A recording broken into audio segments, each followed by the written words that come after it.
The alien warship's interior shimmered with low, ambient light, pulsing gently like the breath of something alive. Captain Donovan Walsh stood tall, arms behind his back, eyes scanning every corner with practiced precision. Before him stood Commander Zether of the Ken Empire, a towering figure cloaked in silent power.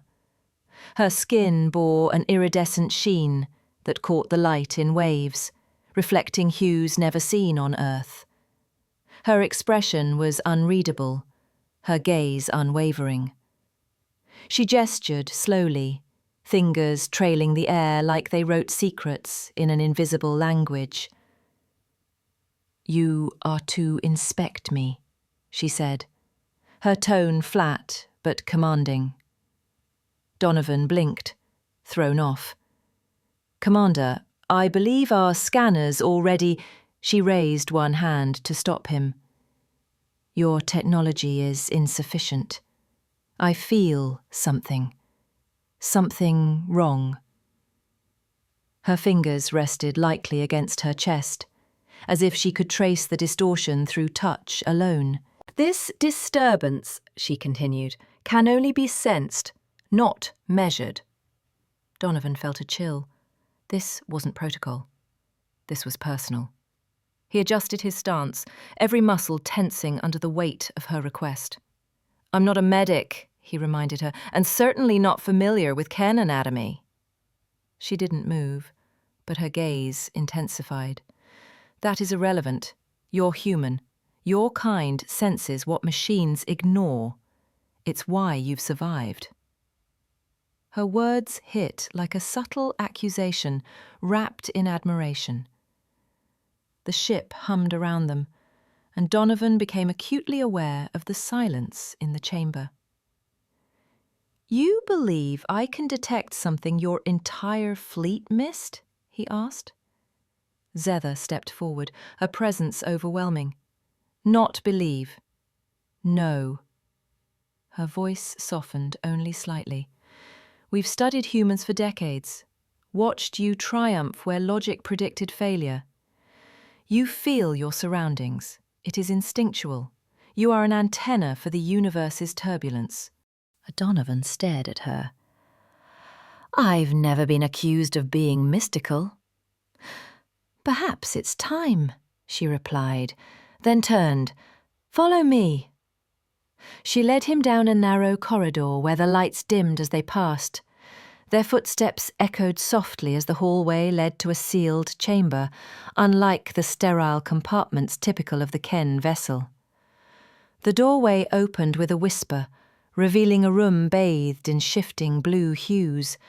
Strange relics hovered above metallic platforms, some pulsing, others whispering vibrations only sensed by the skin. This was Zether's private sanctum, something rarely shared among Ken ranks. "This is where I go to connect with the source," she said, not turning to face him, "where I monitor what the scanners cannot." Donovan stepped inside carefully, uneasy among the floating objects and subtle forces that pulled at his awareness. The door sealed shut behind them. "You want me to what, exactly?" he asked, voice low. Zether pointed to a crystalline object suspended in mid-air. "Touch this. Let your instincts guide you. Don't think." Donovan hesitated, feeling the air thicken with pressure. "This isn't standard procedure." "Neither is the threat we face," she said. "You are not here by accident." Reluctantly, Donovan extended his hand. The moment his skin touched the crystal, his mind exploded with imagery. Stars spun like pinwheels across a galactic sea. He fell through a cascade of memory not his own. Ancient wars, dying suns, screams swallowed by silence. Then came the darkness. A form, massive and unknowable, emerged from the void. It turned toward him, though it had no face, and he felt its awareness press against his consciousness like a crushing weight. He wanted to scream, but his voice was gone. Panic surged until something within him fought back. An instinct to survive roared to life.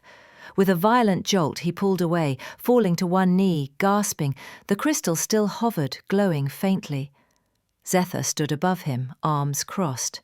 "You saw it." Donovan's throat burned.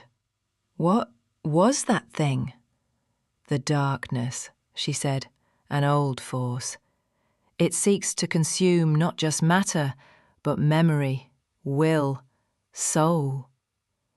Donovan wiped his brow. "And you've known about this?" "We've fought it for centuries," she said grimly.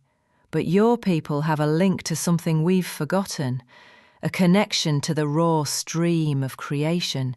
Your minds can resist what ours cannot." Donovan leaned on one knee, staring at the crystal. "I didn't ask for this." "No one does," Zephyr replied. "But you're already entangled. That contact confirmed it." He stood slowly, the world tilting for a moment before steadying. "What now?" She moved to a console, fingers dancing across glowing symbols. "The anomaly is growing. If left unchecked, it will consume entire star systems. Our scanners trace its pulse to sector Epsilon 9. We must go there." Donovan crossed his arms. "And what happens when we arrive?" "You enter the core," she said plainly. "Use your bond to sever its growth before it anchors deeper into the fabric of space." He laughed bitterly. "Just like that, huh?" "You won't be alone," she said. "I'll anchor your mind from this end, but it must be you who reaches in. The darkness fears you." The ship entered warp, and Donovan sat in silence, listening to the soft hum as stars streaked past. Zephyr sat nearby, silent but watchful. The silence between them felt heavy with things unsaid. Finally, Donovan broke it. "Do you trust me?" She looked at him, eyes unreadable. "Enough to bet the survival of my kind?" He gave a dry chuckle. "That's reassuring." They arrived above a storm-racked planet. From orbit, a massive vortex swirled, black energy spiraling downward like a drain in space. "That's the source," Zephyr said, "and the core lies beneath." Donovan suited up. The exosuit was lightweight, alien, and synced to his vital signs. Zephyr adjusted something on his shoulder. "If you feel overwhelmed, focus on sound. My voice will guide you back." He nodded, heart pounding. The airlock hissed open. He stepped into the void and descended. At first, silence, then whispers. The vortex sang in frequencies that pierced the mind. Shapes formed from shadow, stretching toward him. He pressed on. As he descended deeper into the eye of the storm, the energy thickened, coiling like vines around his limbs, dragging him toward the core. He could feel it now. A pulse, steady and alive. The source was no longer just a place, it was an intelligence, and it had noticed him. Zeth's voice crackled in his ear. "You're close. Steady your mind." He gritted his teeth as illusions clawed at him, visions of Earth burning, friends dying, his own body crumbling. "Not real," he muttered. "Not real." He reached the core, a sphere of obsidian light vibrating with malevolence. It pulsed in sync with his heartbeat, drawing him closer. He hovered, hand outstretched, and touched its surface. Pain, searing pain. His memories flooded out of him, consumed like pages burned in a fire. He screamed. Then, Zeth's voice. "Find the thread. Sever it." Within the core, he felt a single strand pulling everything together. He focused, ignoring the agony, following it inward. The moment his will aligned, he pulled. The thread resisted, convulsed, then snapped.